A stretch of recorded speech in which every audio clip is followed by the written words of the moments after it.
आपको first use of dimensions बताया था, जिस पे स्कूली एग्जामिनेशन में कैसे क्वेश्चंस आते हैं।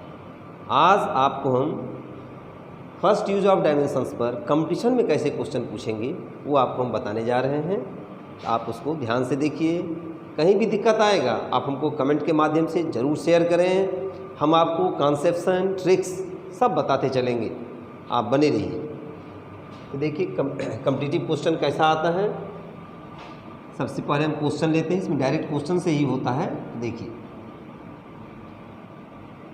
मान लेते हैं कि वेलोसिटी, ये सब पूछे गए क्वेश्चंस हैं। Velocity of A particle, velocity of A particle depending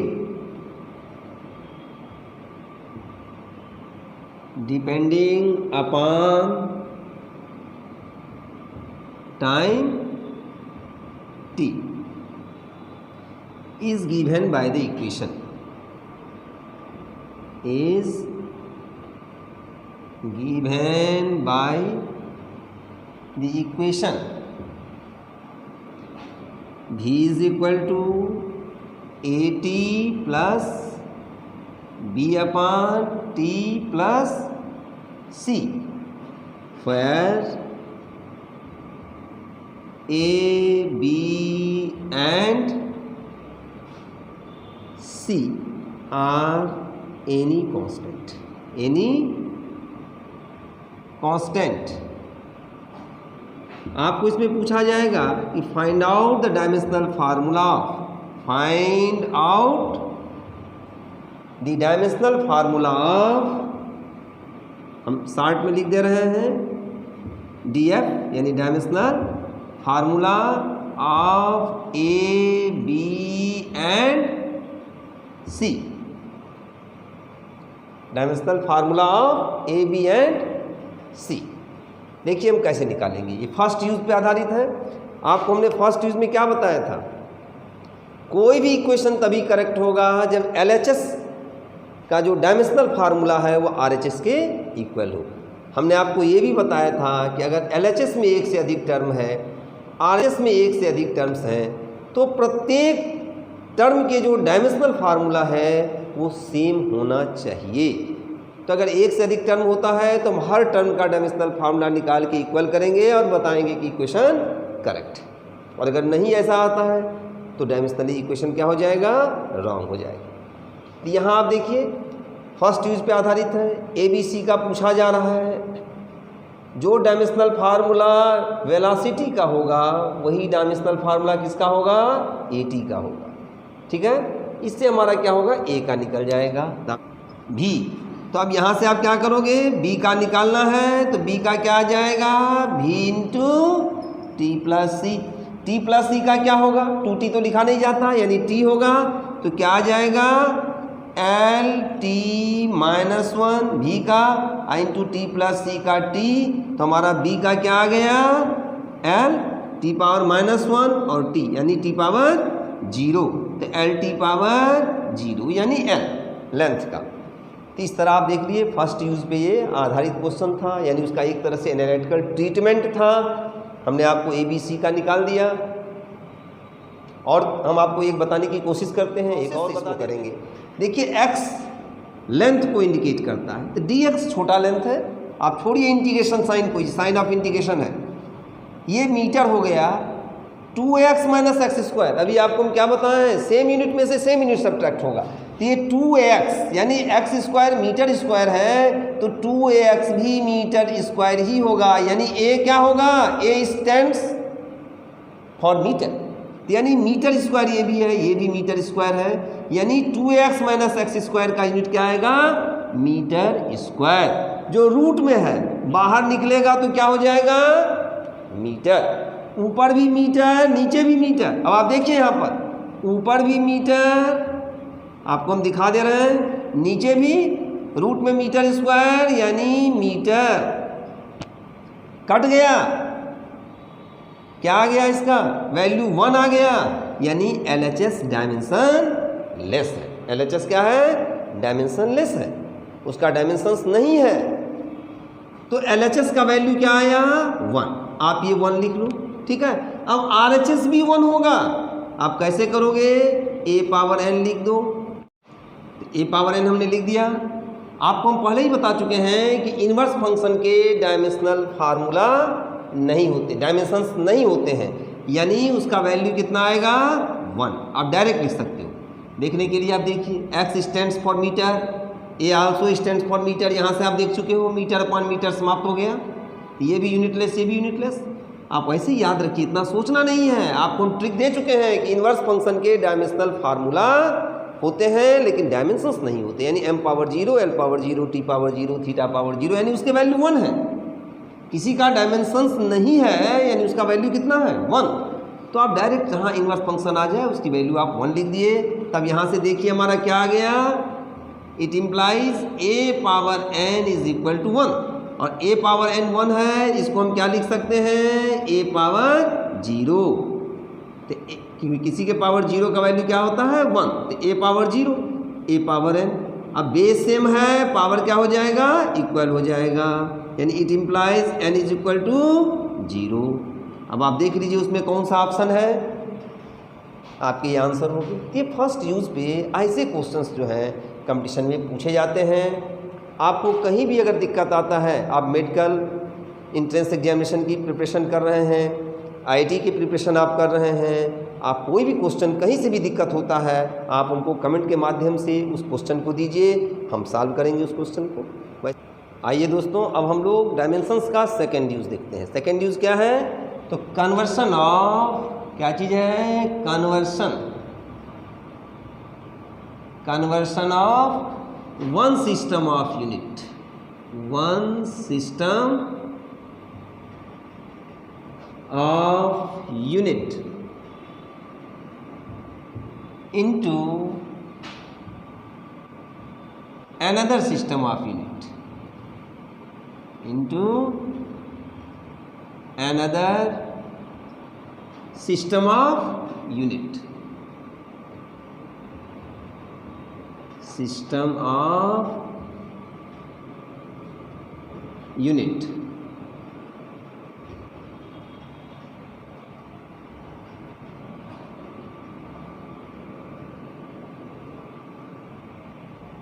ये डायमेंशंस का सेकेंड यूज़ है। 3 यूज़ होते हैं डायमेंशंस के। फर्स्ट यूज़ पे डायरेक्ट क्वेश्चन नहीं आते हैं, सेकेंड यूज़ पर डायरेक्ट क्वेश्चन आते हैं, फिर थर्ड यूज़ पर डायरेक्ट नहीं होते, उसका एनालिटिकल ट्रीटमेंट होता है जो आपको हम बताएंगे। तो देखिए सेकेंड यूज़ के लिए आपको एक फार्मूला, हम जब सिस्टम ऑफ यूनिट आपको बता रहे थे तो हमने बताया था N1 U1 that is N2 U2, इसको आप याद रखेंगे, इसी से आपका जो है क्वेश्चन सॉल्व होगा। सबसे पहले हम लोग एनसीईआरटी के ही क्वेश्चन को देखते हैं। एनसीईआरटी में आप देखिए, एनसीईआरटी का एक्सरसाइज का क्वेश्चन नंबर 2, एनसीईआरटी में सेकेंड यूज़ आपको नहीं दिया हुआ है चैप्टर के लेसन के अंदर, और सेकेंड यूज़ पे एक भी क्वेश्चन आपके एग्जाम्पल में नहीं है। एक्सरसाइज में आप देखेंगे तो आपको क्वेश्चन मिलेगा। एक्सरसाइज का सेकंड क्वेश्चन आप देखिए जो आपकी स्क्रीन पर है।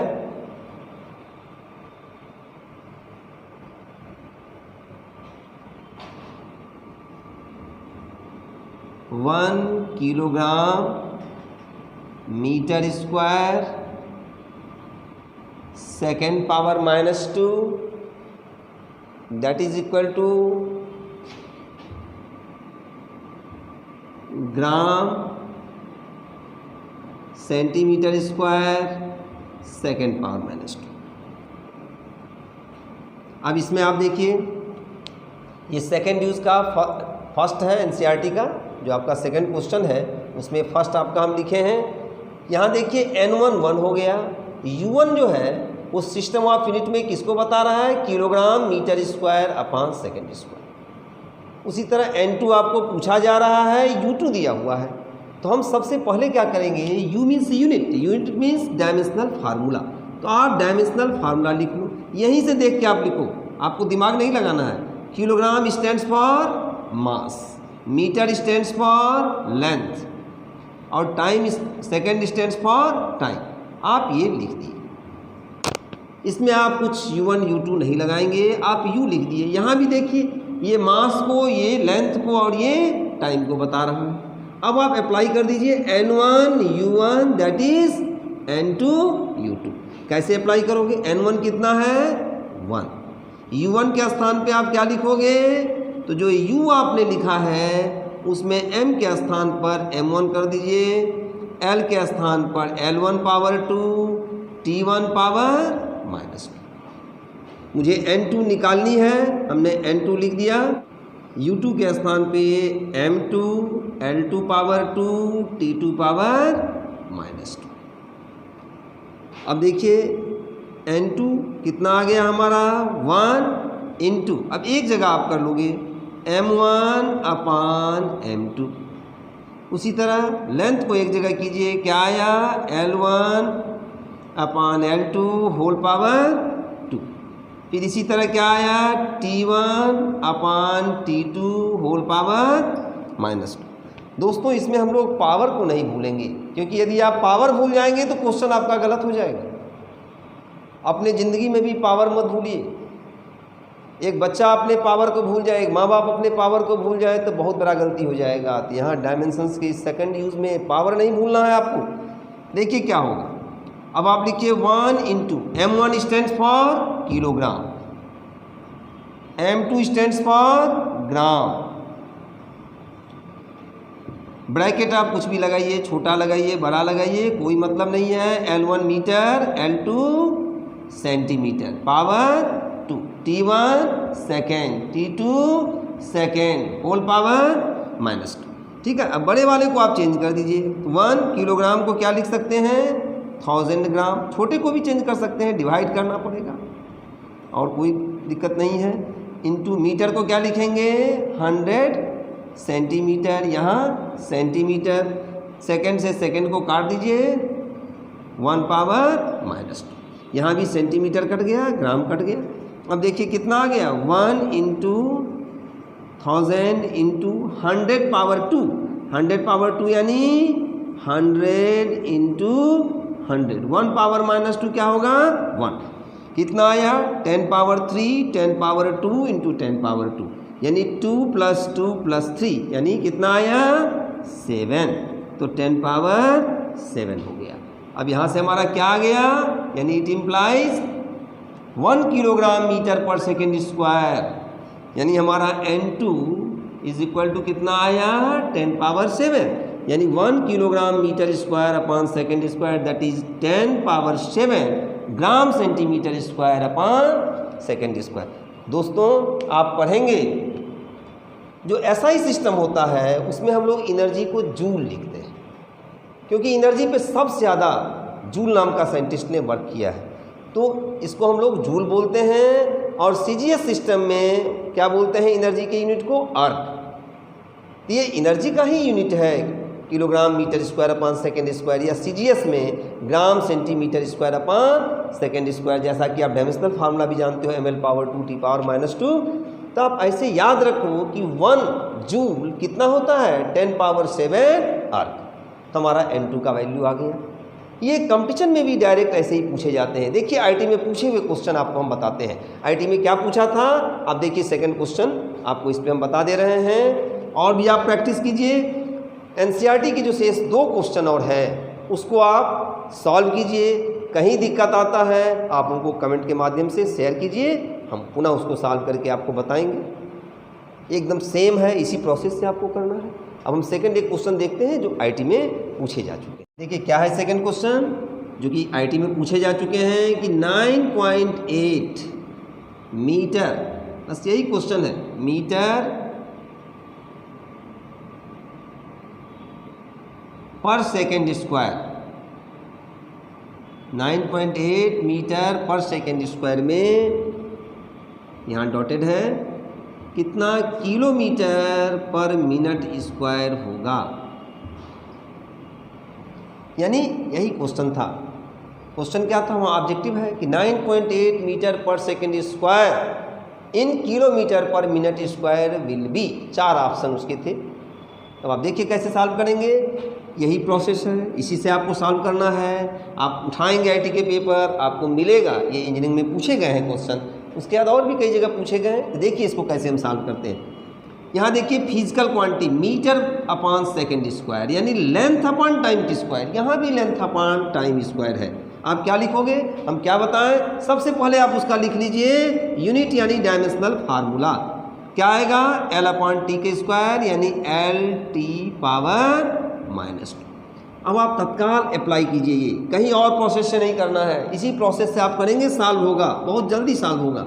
u1 के स्थान पे कितना लिखोगे, 9.8, n1 के स्थान पे क्या है 9.8, u1 के स्थान पर L1 T1 पावर -2। यहाँ आप n2 लिख दीजिए, ये आपको निकालना है।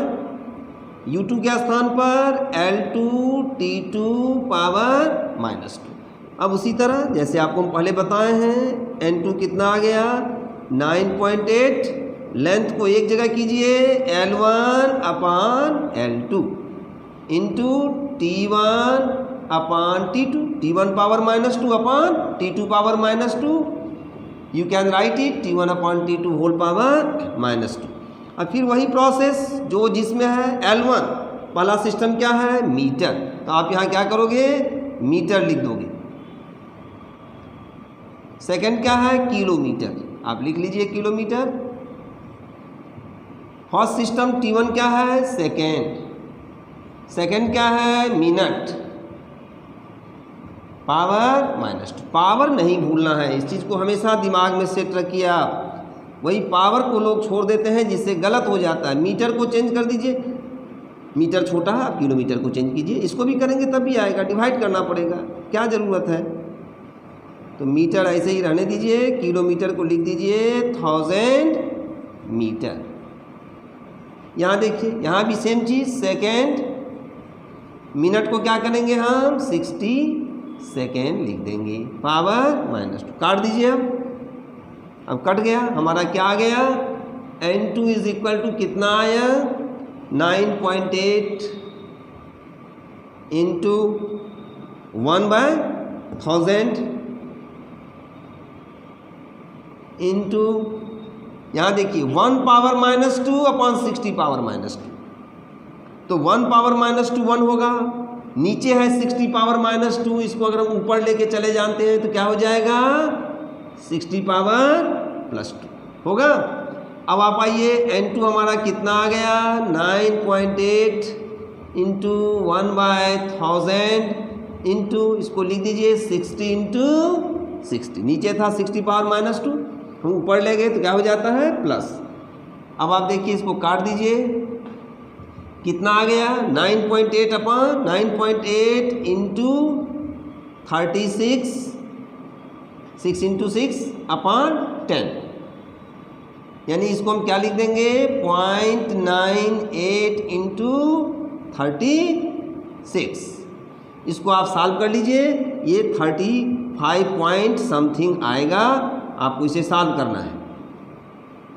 इसको सॉल्व करने पे आप देखिए 35 पॉइंट समथिंग है। तो देखिए जो ऑब्जेक्टिव था उसमें 35.2 दिया हुआ था ऑप्शन, तो आप निशान किस पे लगाओगे 35.2 दिया है। 35.3 तो आप कर सकते हो क्योंकि 2 के आगे 8 है, लेकिन ये आया हुआ क्वेश्चन है, IIT में पूछा है, उसके बाद और जगह भी पूछे गए हैं, तो सेकेंड यूज़ पे डायरेक्ट क्वेश्चंस आते हैं। अब थर्ड यूज़ को हम लोग देखते हैं, डायमेंशंस का थर्ड यूज़, ठीक है। थर्ड यूज़ क्या है, establish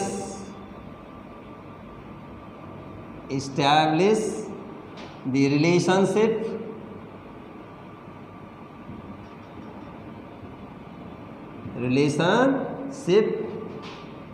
between different physical quantities, physical quantities, यानी इसको हम शॉर्ट में करते हैं, आप समझिएगा क्वांटिटीज।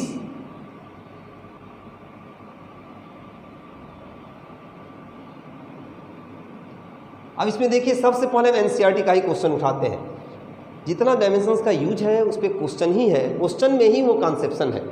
तो NCERT का क्वेश्चन आप देखिए, आपकी स्क्रीन पर है वो, अपना NCERT बुक उठाइएगा, क्या कह रहा है कि जो टाइम पीरियड है सिंपल पेंडुलम का, आप सिंपल पेंडुलम एनसीईआरटी सेकंड में पढ़ेंगे या जब आप एनसीईआरटी का सेकंड पढ़ेंगे तो लास्ट में ब्रांच आता है ऑसिलेशन एंड साउंड वेव। तो जब आप ऑसिलेशन पढ़ोगे तो उसमें टाइम पीरियड आएगा सिंपल पेंडुलम का 2 पाई रूट में LYG। ये आप 10th में भी शायद पढ़े होंगे। तो हम क्या करेंगे, इसमें आपको हम स्टेप वाइज बता देते हैं, आपके लिए आसान रहेगा। देखिए फर्स्ट स्टेप, आप स्टेप वाइज देखिए, आपको याद रहेगा। ये फर्स्ट स्टेप में आप क्या करोगे, जिस चीज़ पर फिजिकल क्वांटिटी को बता रहा है कि डिपेंड कर रहा है उसके पावर आप ABC या XYZ कुछ मान लो। तो यहाँ क्या बोल रहा है कि टाइम पीरियड जो सिंपल पेंडुलम का है, कैपिटल T से नोट करते हैं टाइम पीरियड को, डायमेंशनल फार्मूला भी कैपिटल T लेंगे, वो किस किस पर डिपेंड कर रहा है। तो बोल रहा है कि लेंथ पर डिपेंड कर रहा है, मास पर डिपेंड कर रहा है। तो आप ले लीजिए लेंथ पावर A, मास पर है m पावर B। फिर बोल रहा है gravitation acceleration due to gravity, उस पर डिपेंड कर रहा है G पावर C। ये 3 चीज़ पर बोल रहा है डिपेंड कर रहा है। जिस जिस पर डिपेंड कर रहा है उसको आप प्रोपोर्शनैलिटी लगा करके पावर ABC कर देंगे। ABC कोई कांस्टेंट है जिसका वैल्यू आएगा। अब प्रोपोर्शनैलिटी आप हटाना चाह रहे हो तो T इज इक्वल टू क्या लिखोगे, K L power A M power B G power C। यहाँ आप जब भी स्कूली एग्जामिनेशन में आप सॉल्व करते हैं तो आप स्टेप वाइज भी कर सकते हो, ऐसे भी डायरेक्ट कर सकते हो। आपको स्टेप हम इसलिए बता रहे हैं कि कोई भी क्वेश्चन करने में आपका प्रॉब्लम ना हो, आपको स्टेप याद रहेगा, आप कर ले जाएंगे। आप यहाँ लिख देंगे कि where K is a proportionality constant, ये आपको लिखना जरूरी है, K is a proportionality constant. हमारा स्टेप फर्स्ट हो गया। जिस जिस पर डिपेंड कर रहा है, इसको इक्वेशन फर्स्ट मान लिए हम, जिस जिस पे डिपेंड कर रहा है कोई भी फिजिकल क्वांटिटी उसके पावर ABC आप लिख लो। स्टेप सेकेंड में आप क्या करोगे, आप स्टेप वाइज याद रखिए। सेकंड में क्या करेंगे, LHS और RHS का डायमेंशनल फार्मूला लिखेंगे। तो आप ये लिख दीजिएगा कि राइटिंग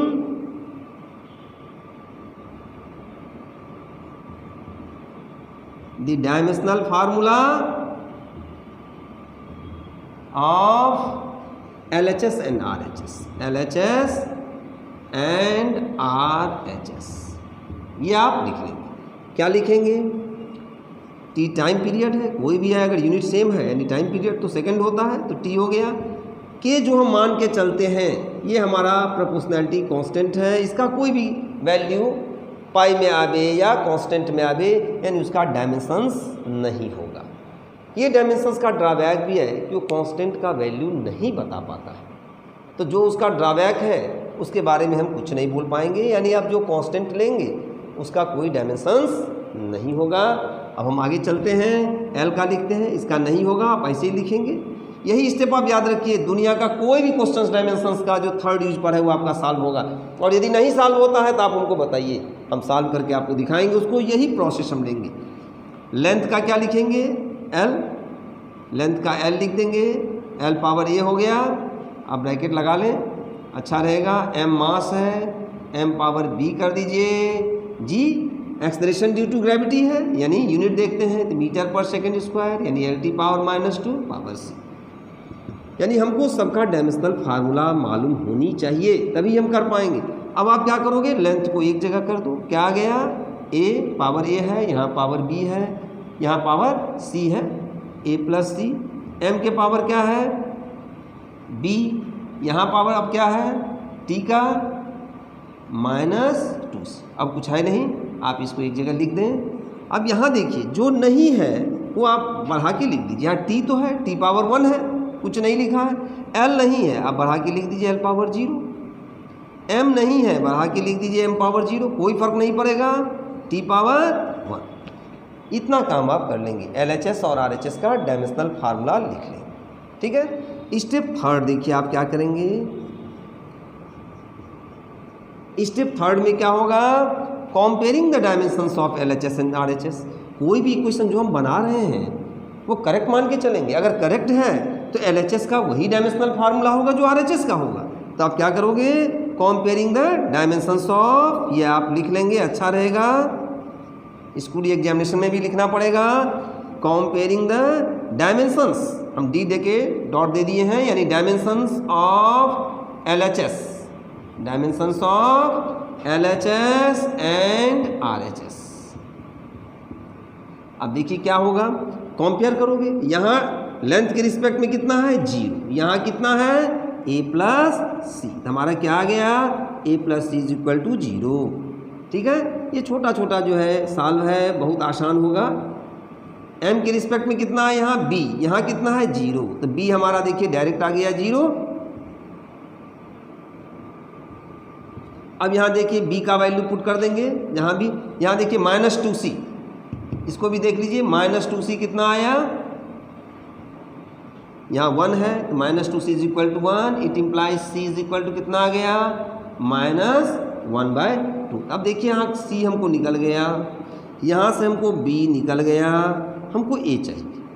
अब मुझे a चाहिए, a कहाँ से निकलेगा, यहाँ से हम चलते हैं, यही सॉल्व कर देते हैं, ये छोटा छोटा सॉल्व होता है। c का वैल्यू आप पुट कीजिए, a प्लस सी के स्थान पर -12 that is equal to 0, plus minus क्या हो जाएगा माइनस, इस तरफ आएगा क्या हो जाएगा plus, a is equal to कितना आ गया 1/2। तो आप देख रहे हैं स्टेप थर्ड में जब हम कंपेयर करेंगे LHS और RHS के डायमेंशंस को, तो हमारा जो कांस्टेंट रहेगा, जो ABC हमने माना है, वो हमारा निकल जाएगा। अब ABC का वैल्यू आप क्या करेंगे, इक्वेशन फर्स्ट में आप रख दोगे, फार्मूला आपका बन जाएगा। तो हमारा स्टेप फोर्थ जो है ये क्या रहेगा, स्टेप फोर्थ में हम क्या करेंगे, लिखेंगे putting the value of A, B and C in equation first में आप पुट कर दीजिए। तो हमारा क्या आ गया, T is equal to K L power A कितना आया है हाफ, M पावर क्या है B कितना आया है 0, G पावर कितना है C कितना आया है -12। देखिए जिस पर डिपेंड नहीं करेगा उसको डायमेंशंस अपने आप निकाल के बाहर कर देगा, ये इसका क्वालिटी है। जिससे मतलब नहीं है उसको बाहर फेंक दो। भाई हमको जिससे मतलब नहीं है, जो हमको डिस्टर्ब कर रहा है, क्या ज़रूरत है उससे मतलब रखने का, ये आपको डायमेंशंस बता रहा है। देखिए मास पे डिपेंड नहीं कर रहा है टाइम पीरियड, मास को हटा दिया, m पावर 0 यानी वैल्यू कितना आया 1, तो कितना हो गया k L power half upon G, नीचे आएगा G पावर हाफ, हम क्या लिख सकते हैं L/G होल पावर हाफ। हमारा क्या आ गया डायमेंशनल फार्मूला, इसका जो फार्मूला आया बन करके डायमेंशन से क्या आया k √L/G। k का वैल्यू 2π होता है, आपको लिखने की ज़रूरत नहीं है क्योंकि डायमेंशंस उसको नहीं बताता है। ये हमारा टाइम पीरियड का फार्मूला आ गया। ये आपके NCERT के क्वेश्चन हैं जो आपको हम सॉल्व कर दिए थर्ड यूज़ पर। लेकिन कंपटीशन में थर्ड यूज़ पर डायरेक्ट क्वेश्चन नहीं आते हैं, वो उसका ट्रीटमेंट होता है जो आपको हम बताते हैं आगे, उसको आप देखिए। यूज़ पे कॉम्पिटिटिव क्वेश्चन देखते हैं जो आपके स्क्रीन पर है, जिस पे डिपेंड किया उसके पावर हम ABC मान लिए, P fundamental, velocity fundamental, time fundamental. अब दोनों तरफ का हम क्या करेंगे, डायमेंशनल फार्मूला लिखेंगे, mL T-2 फोर्स है, P प्रेशर है, प्योर कांस्टेंट का होता नहीं, mL -1 T-2 power A, V velocity है, LT-1 पावर B और T टाइम है पावर C। अब देखिए मास पावर A है, L पावर हर जगह का आप ऐड कीजिए, -A + B, T power -2A -B + C। अब LHS और RHS का आप कंपेयर कीजिए, m पावर 1 RHS में A है, A हमारा 1 निकल गया, फिर देखिए -A + B that is 1, value put कीजिए A का 1 + B that is 1, it implies B is equal to कितना आ गया 2। अब देखिए C का वैल्यू तो -2A -B + C that is LHS में -2 है, -2 × 1 -B का 2 + C that is -2, it implies C कितना आ गया -4 इधर जाएगा यानी 4 - 2 दैट इज 2, C कितना आ गया 2। अब देखिए ABC का वैल्यू फर्स्ट में आप पुट कर दीजिए, यानी हमारा फार्मूला क्या आ गया K proportional P power 1, A का वैल्यू V पावर B यानी 2, T पावर C यानी 2। कौन सा ऑप्शन है, आप देख रहे होगे ऑप्शन फर्स्ट हमारा। तो ये डायमेंशंस सीरीज का हमारा लास्ट वीडियो था। हमने आपको एक एक कॉन्सेप्शन बेस्ड क्वेश्चन बताने की पूरी कोशिश किए हैं। आप इसको कायदे से देखिए, जैसा कि मैं आशा करता हूँ कि आपको समझ में आएगा। कहीं दिक्कत होता है आप कमेंट के माध्यम से शेयर कीजिए। Thank you.